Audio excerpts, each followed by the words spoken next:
So there I was, $100 a month to train, and a piece of paper releasing the promoter from all liability, and there I was. That's all it took, smack dab in the world of semi-pro wrestling, and I have to tell you, I loved it.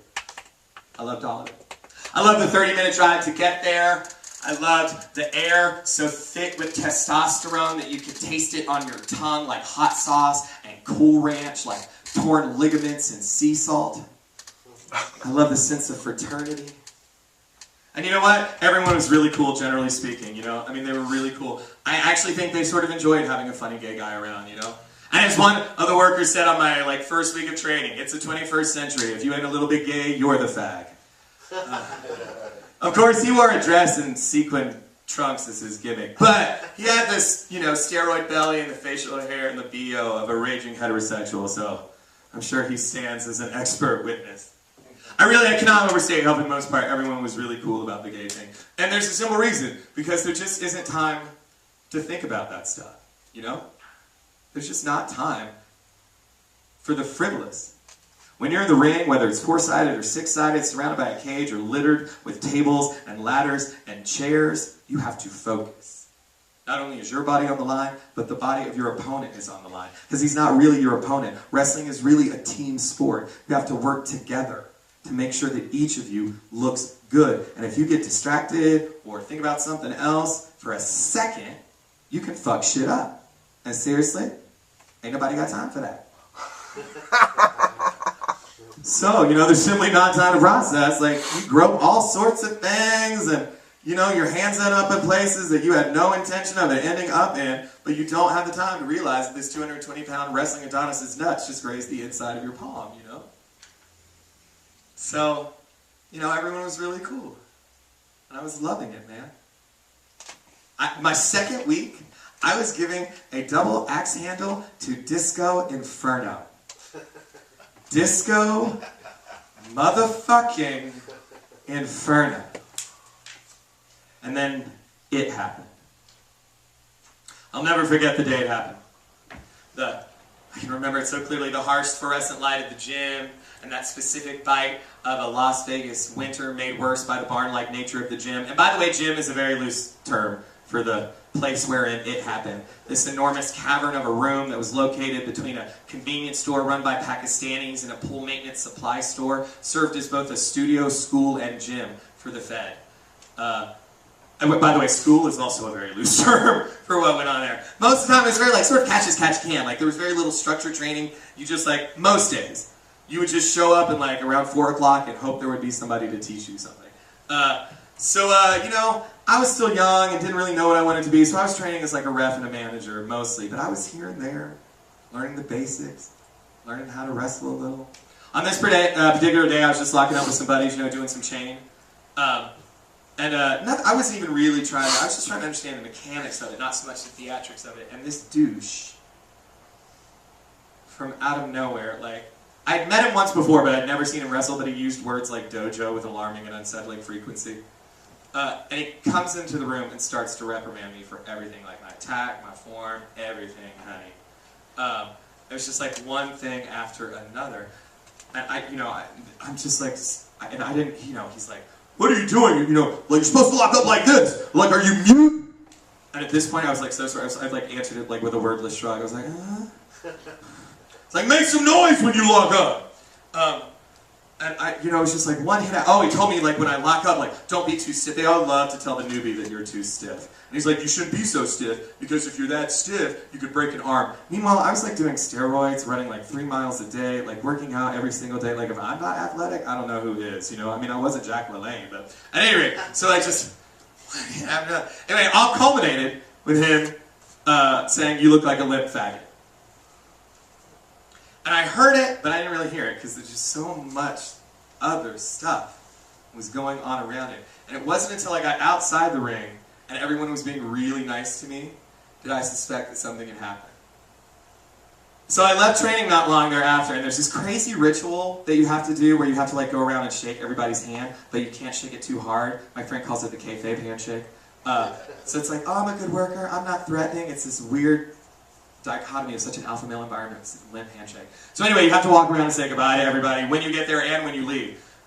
I eventually got to a place when I got there, I'd just be like, hi everybody, and like put on my knee pads and shoes, and then start the circle of gentle handshaking.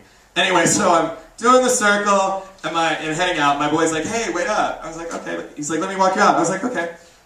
So we go out to the car, and he's like, hey, you know, like, he didn't mean that, and he knows who you are and stuff, but everybody here respects you, and blah, blah, blah. And I was like, oh my God, you're talking about the faggot thing.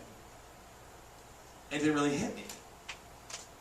So like right there, standing in front of the Pakistani convenience store, leaning up against my Ford Festiva, that douchebag had called me a faggot. And I decided right there on the corner of Boulder Highway and Nowhere that it would never happen again.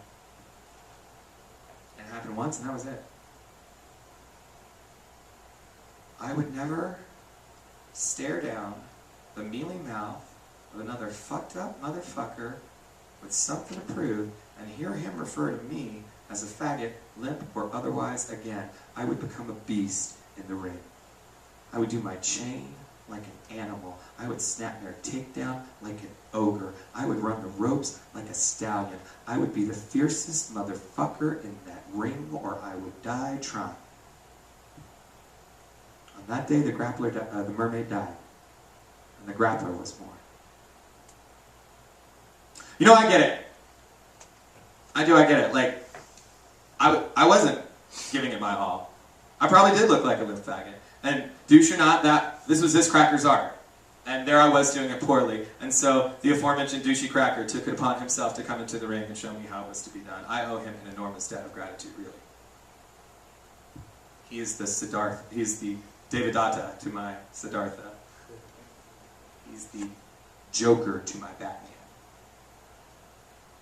The douche to my Grappler.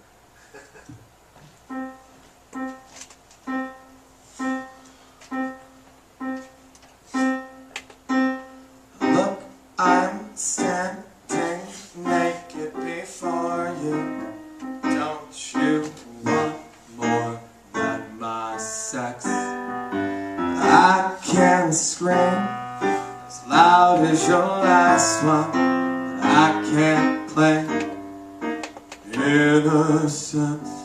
Oh God, could it be the weather? Oh God, why am I here if love isn't forever? It's not the weather. Hand me my leather. I could just pretend that you love me, and I would lose all sense of fear. But why do I need you to love me when you can't hold what I hold dear? Oh God, could it be the weather? Oh God, why am I here if love isn't forever? And it's not the weather. Hand me my leather.